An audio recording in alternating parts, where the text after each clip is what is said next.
मालिक की जो प्रजा है, मालिक की जो सृष्टि है, उस परमपिता परमात्मा ने, उस मालिक ने क्या गजब की बनाई है। कहीं भी आप निगाह मारें, आपस में सगे भाइयों के कर्म नहीं मिलते, हाथों की रेखाएं नहीं मिलती, पेड़ पौधे अलग अलग प्रजाति के, उनकी पत्ते शाखाएं नहीं मिलती। तो उस राम ने गजब कर रखा है कि जो वो बनाता है, ऐसा डिजाइन, ऐसी खुशबू इंसान नहीं बना पाता। प्रकृति में ऐसे ऐसे पेड़ पौधे, जड़ी बूटियां हैं जिनसे बहुत इलाज हो सकता है, जिनसे इंसान ही नहीं और बहुत से जीवों को फायदा होता है। जंगली जीव रिसर्च जब की गई तो ये पाया जाता है ऐसी ऐसी जड़ी बूटियां जाके खाते हैं जिससे उनकी तकलीफ दूर हो जाए। आयुर्वेदा में जो लिखा और उसके अलावा जो अनुभव किया गया वो यही था कि बंदर हैं, कुछ और जीव हैं, वो जब जंगलों में घूमते थे, कोई चोट लग गई, कोई मुश्किल आ गई, तो जाके किसी पौधे को, फल पत्तियों को, पेड़ को जाके वो खाते थे, उनकी छाल खाते थे, पत्ते फूल खाते थे, तो वो ठीक लगते थे उसके बाद, और फिर बिल्कुल ठीक हो जाते थे। तो वैद्य, आज की अकॉर्डिंग डॉक्टर कह लो, उन्होंने उन पशुओं को फॉलो किया और देखा कि वाकई जड़ी बूटियों में तो बड़ी ताकत है, बड़ी बड़ी ऐसी प्रकृति प्रभु ने बनाई है जिससे पूरी मानवता का भला किया जा सकता है। तो उससे फिर दवाइयां बनती गई। लेकिन आज ऐसा दौर आ गया है, हर चीज में बिजनेस, व्यापार ज्यादा हो रहा है। जान बचाने के लिए दवाओं का इस्तेमाल होना चाहिए, लेकिन आज उन्हीं दवाओं का गलत इस्तेमाल करके लोगों की जान भी जा रही है। जिसे ड्रग कहें, नशा कहें, बच्चे उसको उसी रूप में लेते हैं और फिर बुरा हाल हो जाता है। बहुत से ऐसे मां बाप जो इस लम्हों से गुजरे होंगे, जिन्होंने उन पलों को जिया होगा जब उनके सामने उनका घर का चिराग, बेटी या बेटा, नशे की वजह से तड़प तड़प के मर रहा या मर रहा था। उन पलों का एक मां से पूछा जाए, एक बाप बहन बेटी से पूछा जाए, तो वो ही जानती है दर्द क्या होता है। और ये सब क्यों हो रहा है? चंद नोट कमाने के लिए, बिजनेस, व्यापार के लिए, और कोई मतलब नहीं है। पैसा कमाने के लिए नशों के व्यापारी ये कार्य करते हैं, नशा लाते हैं, कोई रुकावट नहीं आ रही उनको।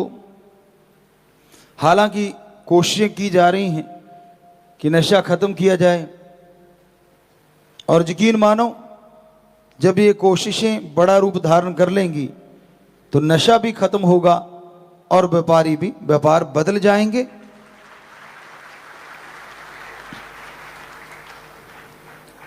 व्यापार के लिए बहुत विभाग हैं, बहुत सारी और चीजें हैं। तो परमपिता परमात्मा अपने संतों द्वारा अपने दया का, अपने रहमत का पैगाम भेजता रहता है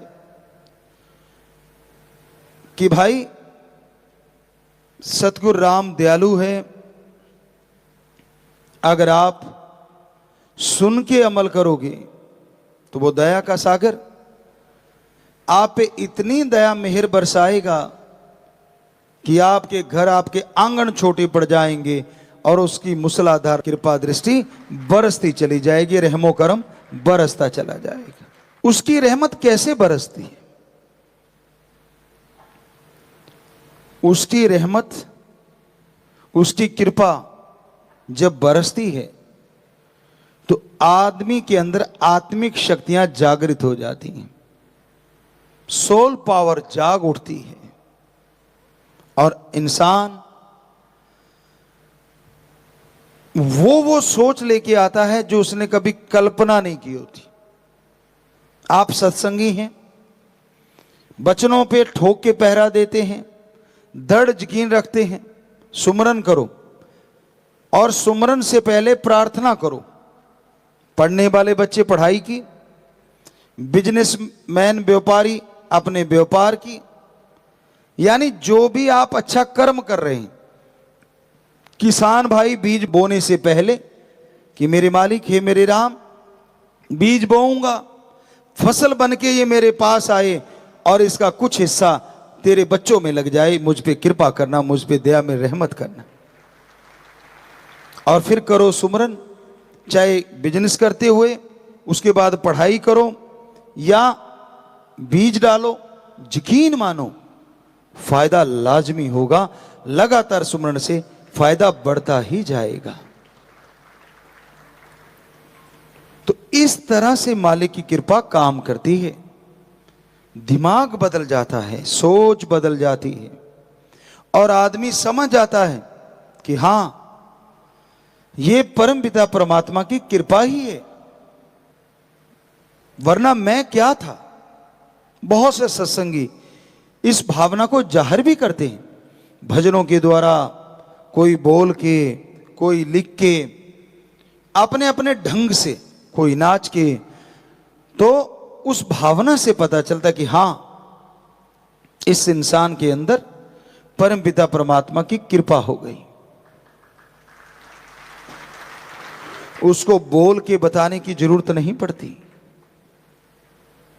सोचने से पहले पूरी कर देता है। कोई सच्चा भक्त बन के देखो, अपना आलस से नींद त्याग के देखो, जिनकी तड़फ लगी होती है ना। एक गाना किसी ने लिखा था, कई गाने भी रूहानियत में, सूफियत में चल पड़ते हैं। लगी वाले दा कदे नहीं सौंदे ते तेरी किमें अख लगी। शायद उसने दुनियादारी के हिसाब से बनाया होगा, पर सूफियत में बहुत गहराई है कि जिसकी उस परम पिता परमात्मा से आंख लग जाती है, फिर इस आंख में कोई दूसरा आ ही नहीं पाता, क्योंकि देखने का विजन बड़ा छोटा सा होता है। डॉक्टर साहबान जानते हैं, एक सेंटर में हमारे बिंदु होता है, एक छोटा सा, सारा पिक्सल वहीं से आता है। फोकस, डी फोकस, सारा कुछ फोकस करना, आउट ऑफ फोकस जाना, ये कैमरों का काम है। लेकिन राम जी ने ये जो कैमरे बनाए ना, ये आउट ऑफ फोकस नहीं होते। यहां देखो, चांद पे देखो, एक पल में इतना तो ना कोई कैमरा बना ना और कभी बनेगा कि इतना क्लोज, और एक पल में वहां और एक पल में यहां। ये उनसे भी कई गुना ज्यादा फास्ट होता है, कई गुना ज्यादा फास्ट, सेकंड के 100वें हिस्से से भी आगे। आंखें यूं देख के यूं देखती हैं तो पता नहीं कहां से क्या क्या देख लेती। और गजब तो ये है ना, क्योंकि हम डायरेक्टर हैं, बहुत मालूम, डीओपी भी हैं, तो हमें पता है इन चीजों का। आपको पहले भी एक दिन बोला था कि एटार होता है, एक ऐसा लेंस होता है जो यहां तक दिखा देता है, फिश आई होता है जो यहां तक दिखा देता है। लेकिन गजब तो ये है ना, राम जी ने हमारी ये जो आंखें बनाई है ना, ये यहां तक दिखाती है 180 डिग्री। कमाल तो ये है, ये डीफोकस नहीं होती कभी भी, आउट ऑफ फोकस नहीं होता, पूरा दिखता है, इधर कौन खड़ा, इधर कौन खड़ा। सेंस जागने चाहिए। लेकिन इस सबको इकट्ठा करके जब एक बिंदु पे लगा देते हैं तो भगवान भी आ जाते हैं। गजब है। कैमरे को जितना मर्जी फोकस करते रहो, कुछ भी करते रहो, भगवान का ढंग की पिक्चर आ जाए वही काफी है। लेकिन कमाल है ना, जब ये सारे पिक्सल इकट्ठे होके एक जगह इकट्ठे हो जाते हैं ये पॉइंट पे, तो फिर वो रास्ता खुल जाता है परमपिता परमात्मा तक जाने का।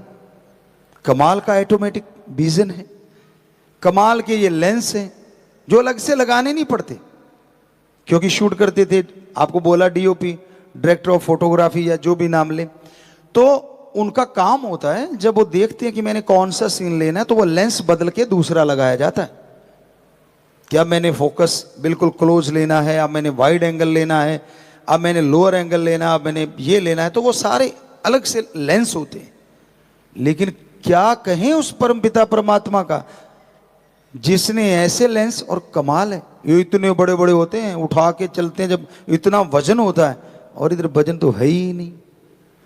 जरा सी जगह, आप अगर डॉक्टर से पूछो कि जरा सी जगह होती है, और क्या उसका वाइड एंगल है और क्या उसका लॉन्ग एंगल है और क्या उसका फोकस है, जबरदस्त।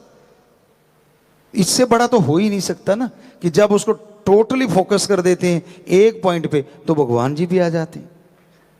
पर इसको फोकस करने के लिए इस माइंड में राम का नाम लाना पड़ता है, उसको याद करना पड़ता है जिसने ये ऑटोमेटिक लेंस बनाए हमारे अंदर।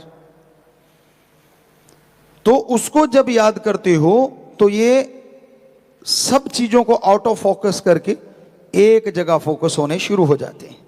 वरना तो 180 डिग्री कोई छोटी बात नहीं होती। और जब मन इसको काम में लेता है ना तो ये पता नहीं कितना लंबा चौड़ा दिखाते हैं, कहां से कहां ले जाते हैं। सोच इनके द्वारा भी बहुत आती है और इसके द्वारा भी बहुत आती है। जो आंखें देखती हैं बिठा लेता है, ये पकड़ लेता है। जो कान सुनते हैं बिठा लेता है। तो भाई आप फोकस करें यहां पे और राम का नाम जपें, तो यकीन मानो आपकी तमाम मैल धुल जाएगी, आपकी तमाम बुराइयां खत्म हो जाएंगी और एक ऐसी बहार जिंदगी में छा जाएगी जिसकी लोग कल्पना करते हैं, हकीकत में नहीं। नींद तो फिर क्या है, जब दर्शनों की इच्छा हो तो घोड़े की तरह दौड़ के आते हैं। वैसे हम अपनी बड़ाई नहीं, अपने सदगुरु मौला की बड़ाई करते हैं हर पल। तो हम दर्शनों को आया करते, सुबह दीदार करके बेपरवाह जी से और चले तो वहां से काफी दूर पड़ता है, लगभग 150-200 किलोमीटर पड़ता है। और शाम सी के समय हम लोग 3-1 बजे गांव से 5-7 किलोमीटर दूर थे तो अचानक ख्याल कि नहीं वापिस चलना है। दूसरे कहते यार क्या कर रहे हो, गाड़ी मोड़ क्यों दी? यार आज बात नहीं हुई, आंखें मिली नहीं, चलते हैं। कहते मिली तो थी, हमने कहा आपकी मिल गई, हमारे यहां वो वाली बात नहीं बनी। कहने का मतलब बेपरवाह जी का संदेश था, उन्होंने बुलाना था। तो उनको कैसे बताया, उनको तो यही कहना था, अब बहाना भी बनाना है ना, तो अब ऐसा करना ही पड़ता भाई, क्या करें, जैसी दुनिया उसको थोड़ा सा ओला पर्दा रखने के लिए। तो कहने का मतलब ऐसी चीज बेपरवाह जी ने अंदर से ख्याल दिया, तो सोचा कि नहीं अब तो वापिस चलना है। अब इतनी दूर, हमारे कई सज्जन थे जो साथ बैठते थे, वो डरते भी बहुत थे कि यार ये तेज बहुत चलाता है, और परमपिता ने ठप्पा लगा दिया जैसा कोई ड्राइवर नहीं, आगे से बोल नहीं सकते थे। अब बोले तो कैसे बोले, तो हमने भी क्या किया, हमने कहा यार वो लारे वाली बात, इनको क्यों डराना, हमने स्पीडोमीटर की सुई थोड़ी सी ढीली कर दी। तो वो 120 पे जाती तो झटके मार मार के 90 दिखाती, 80-90। तो हमने उसका चमचा दबा दिया गाड़ी का, तो वो 120 तक जाती थी बेचारी, वो उतनी भाग ली। और 3 बजे वहां से टर्न मारा और शायद 5:30, 5, 5:15, 5:30, हम 2.5 घंटे में, जो कि बहुत टाइम लगता था। वो कहते यार भाग तो उतनी रही है, ये स्पीडोमीटर दिखा रहा है लेकिन पेड़ों को देखते तो बड़ी तेजी से घूम रहे हैं। हमने कहा ये आपके ना थोड़ा सा वो हो गया, सफर का नशा चढ़ा हुआ, आंखें बंद करो, थोड़ा सुमरण करो, भक्तजन हो आप। तो बेचारे सुमरण करने लग जाते, और उनको क्या पता कि सुई ढीली है। कहते यार ये झटके से मारती, हमने कहा खराब हो जाती हैं, अब इतनी कौन सा मत्था मारे, ठीक है जो चल रहा। तो जा पहुंची और बेपरवाह जी मजलिस करके 6 बजे थे या 5:30, अब हमें पूरा वो ध्यान में नहीं है। तो उस टाइम बेपरवाह जी तेराबास में मस्ताना जी धाम में जो हॉल की तरफ गेट है, शायद उसी तरफ से जा रहे थे अंदर। तो हम जा पहुंचे, कहते हमें मिली आंखों से आंखें, कहते अच्छा आगे।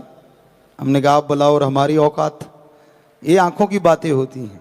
तो कहने का मतलब बेपरा जी के हाजिर हुए और फिर बात पूछी, कहते अच्छा। बेपरा जी फरमाने लगे, हंस पड़े, मुस्कुराए, कहते आप फिर आगे, सुबह तो मिले थे भाई। अब उन्होंने भी यही कहा था, यार सुबह तो मिल के आए।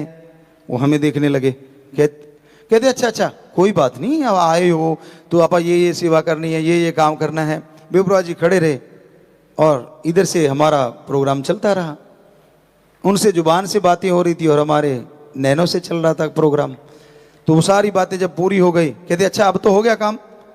अब उनको ये समझना है कौन सा काम हो गया। वो कहते हाँ जी दर्शन हो गए पिताजी, अब ठीक है। कहते अच्छा फिर अब जाना चाहो तो जाओ।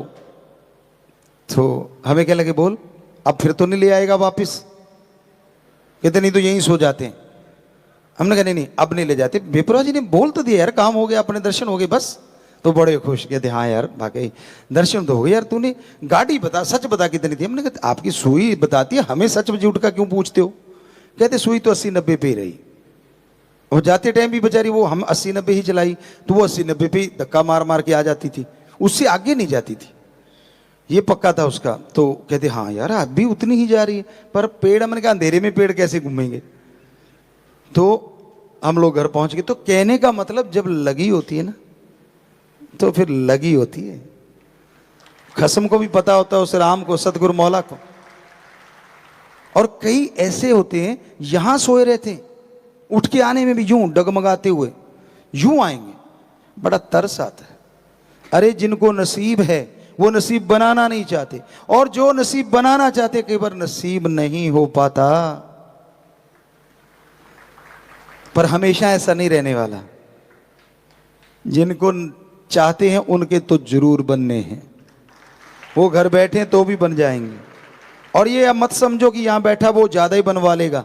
अब जिसको इच्छा ही नहीं है, नींद नहीं मार रखा है, उठ के आने में तकलीफ, चलने में तकलीफ, पांव घसीट घसीट के चलना, ऐसे लगता है जैसे अमली आ रहा हो। जो यार का अमली होता है ना, तो वो कहता है पंख लगा दे यारा उड़ के आ जाऊं। जो राम का आशिक होता है, परमपिता परमात्मा का आशिक होता है, तो आशिक तो उसके बन के रहो।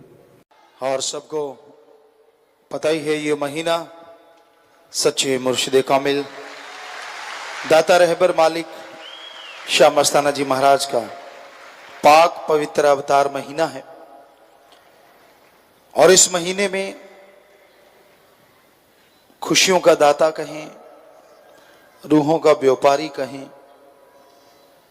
रहमो करम का मालिक कहें, मस्तो मस्त रूहानी फकीर कहें, जितने भी शब्द कहें छोटे लगते हैं। इतना रहमो करम बरसाया, बरसा रहे हैं, बरसाते रहेंगे, जिसकी लिख बोल के कल्पना नहीं की जा सकती। सो उस महीने की आपको बहुत बहुत मुबारकबाद, जिसमें हमारा सतगुरु मौला आए, जिन्होंने सच्चा सौदा बनाया, सर्वधर्म संगम करके दिखाया और करना सिखाया। और मुरीद तभी खुशियों का हकदार बनता है जब वो अपने सदगुरु को हाजिर नाजिर मानता है, जब वो अल्लाह वाहिगुरु राम को यह समझने लग जाता है कि वो कण कण में है, तो इसका मतलब वो मेरे अंदर भी है और मैं उससे पर्दा नहीं कर सकता। तो वो इंसान गलतियां नहीं करता और मालिक के करीब हो जाता है। कर तो कोई भी इंसान सकता है, असंभव तो नहीं है कि वो मालिक को हाजिर नाजिर मान के कभी कोई गुनाह करे ना। कर तो हर कोई सकता है ऐसा, क्योंकि खुद मुख्तियार है। लेकिन हमने जो निगाह मारी, बहुत कम है जो ऐसा करते हैं। कर सारे ही सकते हैं लेकिन करते नहीं। तो इंसान जब यह मानने लगता है कि मेरा मुर्शिद कामिल, मेरा अल्लाह, मेरा राम, मेरा सदगुरु कण कण में, जर्रे जर्रे में मौजूद है, तो कोई चालाकी, कोई निंदा, कोई चुगली, किसी के बारे में गलत, झूठ, छल कपट, ये सब त्याग देता है। उसके अंदर एक पाक पवित्र भावना पैदा होती है और वो मुर्शिद के लिए सबसे बड़ा तोहफा होती है अगर कोई देना चाहे। कई वैसे मान जाते हैं और कई चोट लगने पे मानते हैं, फिर भी ना माने तो लानत ऐसे इंसानों पे। क्योंकि पीर फकीर बुरा सोचते नहीं, करना तो बहुत दूर की बात है। आज के दौर में एक कहावत कहा करते हैं कि जिन्हों ना छेड़िए वही चंगा, कि जिससे आपका बहा नहीं पड़ा, व्यवहार नहीं है, दूर से लगता है अच्छा है तो अच्छा, ठीक है, बस ठीक है। क्योंकि जब व्यवहार पड़ता है तो पता चलता है यार ये अच्छा है या शैतान का बच्चा है, कुछ पता नहीं चलता। इसलिए हम ये नहीं कहते कि किसी पे यकीन ना करो, पर इतने मतलब परस्त हैं, इतने खुद गर्ज हैं लोग। अगर साईं मस्ताना जी महाराज ना आते इस धरा पे, तो जो 5.5 करोड़ लोग आज बहुत सारे ऐबों से तो बचे हैं, गुनाहों से बचे हैं, अगर वो ना बचे होते तो क्या होता। और जिनको मालिक से अति प्यार है, कदम कदम पे चमत्कार देखते हैं, उनका हाल क्या होता। पर होता कैसे? उन्हीं की तड़प को देख के तो सतगुरु मौला इस धरती पे आए। सो ये तड़प हमेशा इंसान को अपने अंदर ये महसूस करवाती है कि गुरु कहे करो तुम सोई, मन कहे या मन के कहे चलो ना कोई। बस ये 2 शब्द ऐसे हैं, ये कुंजी है सत्संगी के लिए। ये यूं कहिए एक फार्मूला है। अगर इसको आप मान लेते हो तो आप कभी खतरा नहीं खा सकते। हम बैठे थे, काफी पहले की बात है, परम पिता जी के पास कोई सज्जन आए, उन्होंने नक्शा दिखाया पेपर, ठीक है। फिर उन्होंने नक्शा दिखाया, नहीं पिताजी यहाँ ये भी करना है, ये भी करना, बताओ मैं जंगला कहाँ रखूं। तो पास सेवादार खड़े थे, वो कहने लगे है ना कमला भाई, जंगला भी परम पिता जी तो पूछ के रखेंगे। तो परम पिता ने वचन किए, आशिक का तो फिर काम ही होता है, वो जंगला क्या चारपाई भी पूछ के रखता है कहाँ रखूं, अगर मौका मिल जाए। सो आप जरा सोचिए, जब आप मनमते चलने लगते हैं, आप मुहारे पंजाबी से कहते हैं, या मन के कहे चलना कि यार आ तक की पूछना है, कोई गल नहीं, हो जाने दो यार, वो क्या पूछना है, हो जाने दो। फिर हो गया तो फिर संभाल भी आपे लई ना, फिर कहते ना ना ना हुण तुसीं आ जाओ। सो कहने का मतलब, आप जो संत पीर फकीर बताते हैं उनको फॉलो करो।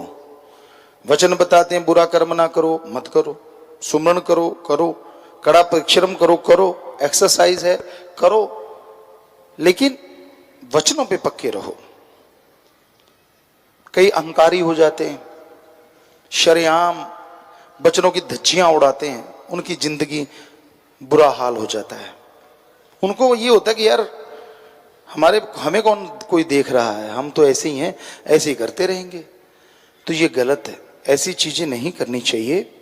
इससे अच्छा है सत्संग में ना आओ, जो नहीं आता, पर सत्संग में आके और एक सेवादार बन के अगर कोई गलत कर्म करता है, गलत तरफ जाता है, तो उसके कुलों तक का नाश हो सकता है। क्योंकि फकीरों का कोई पता नहीं होता। कहते पत्थर मारने वाला को पार उतारा हो गया था और दूध ना लाने वाले का बेड़ा डूब गया था। सो कहने का मतलब, कहीं ये ना हो कि आप सत्संग में आते हैं या इधर उधर खड़े हो जाते हैं और दिखाते हैं कि मैं ये हूं, मैं वो हूं। कुछ नहीं होता, गंदगी के पुतले हैं सब, गंदगी सबके अंदर भरी होती है। अगर वो सतगुरु को सजदा किया, सुमन करते हैं, राम नाम का जाप करते हैं, तो गंदगी ढप जाती है और खुशबू आने लगती है। नहीं तो है तो गंदगी का पुतला ही इंसान। कितनी बार 2 बार जाओ, 3 बार जाओ, कुछ ना कुछ तो गंदा आंतड़ियों में रहता ही है। सो कहने का मतलब साईं जी यही तो फरमाते थे कि आप किसी को देख के उस पर मोहित हो जाते हैं, या वो आप पे, और वो दिखाता है कि मैं सत्संग में हूं, मैं ये सेवादार, मैं वो, मेरी ये बॉडी में ये बन गया, ये पहुंच गया। इस अहंकार में मत रहो। फकीरों का कुछ पता नहीं होता। आप उसके सामने अगर ऐसा कुछ करते हैं, वो नजरअंदाज तो करते हैं, लेकिन आखिर कब तक? कभी ना कभी कोई बात निकली नहीं और तीर की तरह लगी नहीं। तो कहने का मतलब गलत कर्म मत किया करो, सुमरन करो, सेवा करो। अरे राम को भी कोई बुद्धू बना सकता है। अब बुद्धू बनाते हैं अपने आप को, बेवकूफ बनाते हैं अपने आप को। जब आप ये सोचते हैं चल यार होगी तो माफी ले लेंगे, ये टॉफी थोड़ा ही ना है। माफी ले लेंगे मतलब एक बार वचन काट किया, खुशियां हजारों किलोमीटर दूर चली जाती हैं, जो पता नहीं कितने सालों में आपके घर में आई थी, आपके शरीर में आई थी, आपके दिमाग में आई थी, आपकी आत्मा को मिलने वाली थी। इसलिए ये मजाक मत समझा करो। गलती कर ली खड़े हो गए, गलती कर ली खड़े हो गए, यार माफी तो मिल जाए। माफी तो फकीर ये साईं मस्ताना जी ने दर ही ऐसा बनाया है ही माफी का दर। यहां तो क्षमा तो मिलती ही मिलती है, लेकिन आप जो गलतियां करते चले जाते हैं, वो खुशियां जो आनी चाहिए थी उस पल आप सोच के देख लो, गलती से पहले आपने थोड़ा सुमन किया होगा, थोड़ा मालिक से प्यार रहा होगा, पर क्या नजारा था, क्या एक अलग ही खुशी रहती थी। और फिर आपने पढ़ के कड़ गए कि कोई बात नहीं, गलती कर लेंगे फिर माफी, गलती कर लेंगे फिर माफी, और फिर कैसे आप हो गए, क्या मिला आपको उससे, और कितना कुछ खोया आपने। आप खुद सोच सकते हैं, इसको कैलकुलेट करके देखो। वो बात और वो बात आपको समझ आ जाएगी कितना फर्क पड़ गया। पंजाबी में एक कहावत है, डुल्ले बेरांदा कुछ नहीं बिगड़े, चक की झोली पालो। सो कहने का मतलब गलती हो गई अनजाने में इंसान से, सुमन कर ले, सेवा कर ले, पर आगे से तो दृढ़ यकीन रखे कि मैं नहीं करूंगा। आगे से भी मन किया तो मजबूर, चल यार कोशिश तो करांगे। कोशिश मन का दूसरा नाम है। कोशिश करने को तेरे कौन सा नकेल डाल रहे हैं भाई, कि मैं देखना पाके अगर दर्द हुआ तो नहीं डालूंगा, नहीं तो डाल लूंगा। सो मालिक को पसंद है, अल्लाह वाहिगुरु राम को, आपके सच्ची हृदय की भावना, सच्ची तड़प, सच्ची लगन। वो नहीं देखता आप अमीर हैं, वो नहीं देखता कैसे कपड़े पहनते हैं, वो नहीं देखता आप किस रंग के स्वामी हैं, वो नहीं देखता आपकी कौन सी धर्म जात मजहब है। वो देखता है कि आपके अंदर सच्ची तड़प राम के लिए है तो राम मिल जाता है, नहीं है तो नहीं मिलता, और कुछ नहीं। इसलिए अपने अंदर की तड़प बना के रखो। साईं जी को यही तोहफा दो कि हाँ मेरे सतगुरु मुर्शिद, मेरे में ये कमियां हैं, मैं ये छोड़ूंगा। रोजाना एक दो कमियां छोड़ते जाओ दृढ़ यकीन के साथ, और यकीन मानो 31 दिन के बाद यूं लगेगा जैसे कई दिनों के बाद आप नहाए हो। आपकी मैल उतरेगी, आपको खुशियां आएंगी, आपके अंदर एक मालिक के प्रति भावना और जबरदस्त होगी, और आप खुशियों के आलम में झूमने लगेंगे।